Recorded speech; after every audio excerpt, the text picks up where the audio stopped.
Although I run the Leadership Institute and I'm driving the simulator and the experience, we actually have the local market leaders drive it. And what I mean by that is they're the ones that are sending the invitations to the key stakeholders in the marketplace and are actually running the sim along with the BTS partners. And what's interesting is that when the stakeholders first get there, for the first couple of hours, they're expecting to hear a sales pitch by Humana, that we are there trying to sell them something. And they never hear it over the 2-day experience, because what we're doing is positioning Humana as thought leaders, meaning that we are part of the solution along with them in order to really create well-being in a community. It's all positioned around learning and collaboration.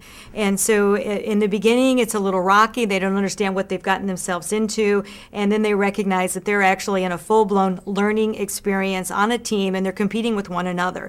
And the way in which you win the simulation is how healthy your population is in a community.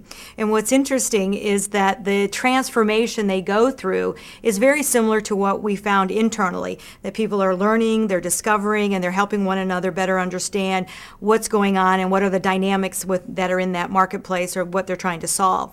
A chief administrator officer for a large hospital in Denver, at the end when we're debriefing, she said this was an amazing experience. And she said, I came in here wearing one hat in my view of a hospital, and I'm walking away with this really broad view of the health economy. And she said, I had to take my hat off. And her team members looked at her and said, you didn't take that hat off, we knocked it off.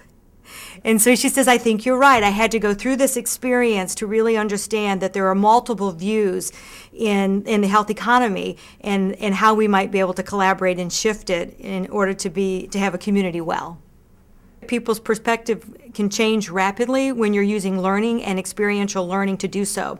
When they're learning with others and they're engaged in deep dialogue, which is how the simulator is created, the experience is created, that is possible.